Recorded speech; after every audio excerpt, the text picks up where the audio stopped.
Hey guys, I'll be talking about a bit unconventional use of Dagger for language models because from what I've seen, most of run language model inside, but we are doing something a bit differently, mainly tree searches, which requires us to run parallel completions, and hence the architecture is a bit inverted. So we have LLM outside, and we have Dagger serving as a canvas. Reproducible, isolated, where we can invoke any command, install any package, and see if the code works. So, without further ado, what have been built on the hackathon? So, I had a couple goals in mind. Basically, why build this?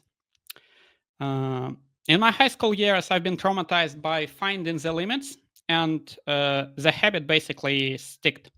So, priority one, I wanted to test the limit of a Dagger as alternative to sandbox services, such as like E2B, model sandboxes, and other proprietary stuff. But first, Dagger is open source, it uses Docker, and it's fast.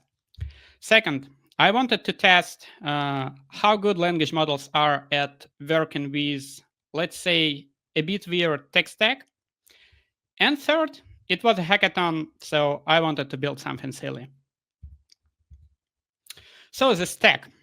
Any applications needs something to manage the infra, your Terraforms, your Pulumis, Kubernetes, and the stack to build application. So since I'm in a database company, I wondered, can my whole stack be just Postgres for the application layer and Dagger for the infra?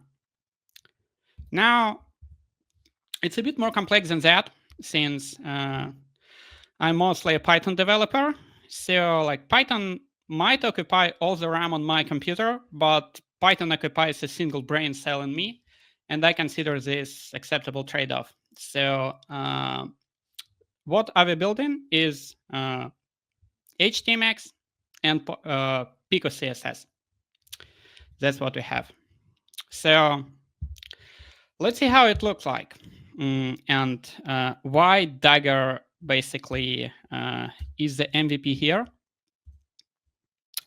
So we can look at this simple script. Create some tables, inserts a couple values, and now the magic happens. So as you can see, I'm invoking the curl, and all I have is a SQL script. And I get a JSON output. Now, that got my mind racing.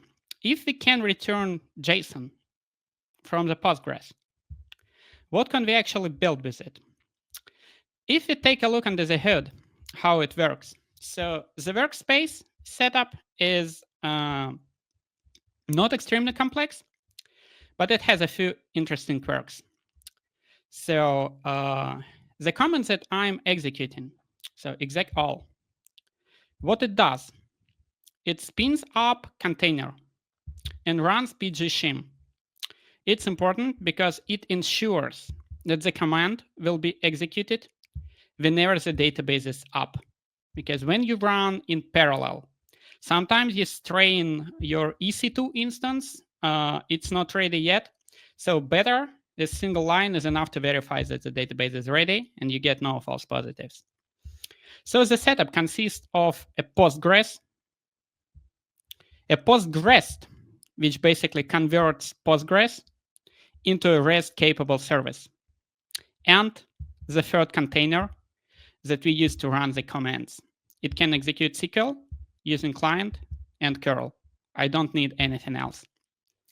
So the scaffolding, we run our SQL files, we run command, and we return. Now, in terms of what we actually see, we want to build a full stack application, right? Right. What if the whole application was a single file with a .sql extension. And it might look uncanny to see this kind of a full stack application, but bear with me.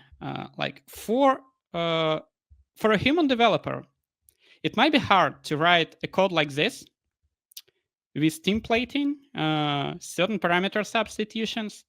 But in the era of vibe coding, like probably for language model, it might be okay. It can keep track of what substitutions are here, what I'm selecting from the database, and probably write some decent code.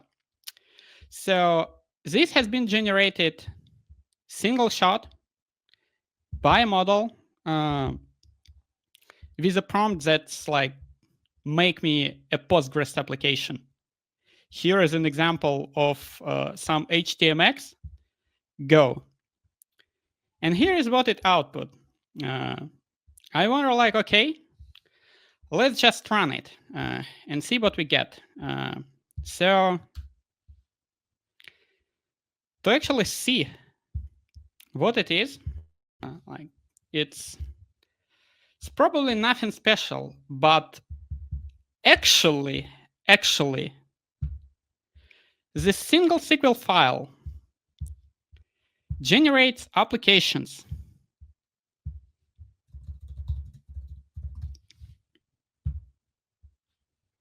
that are responsive, that actually work, and are not that far from the output that you can get from probably like Replit, OpenAI Codex, or Cursor. And all of that in a typed single SQL file. Last part I want to note is basically the speed, because since we have taken a look at the workspace, it spins up 3 containers, binds them together, waits for the Postgres to spin up, and runs curl or SQL commands to basically bake our application. And with Dagger, all it takes is less than 3 or 4 seconds at most, and we get the output. Now, disclaimer. In no way I'm advocating to building applications inside Postgres with frontend. It's probably just for fun. However, the Postgres in terms of API only, so returning JSONs and having a REST API on top of your database to basically query data, you can add auth and secure it. It actually has its place, and often faster than what you can do conventionally, because these applications can run right next to your database. I think I'll keep this short and sweet. So if you have any further questions, feel free to ask.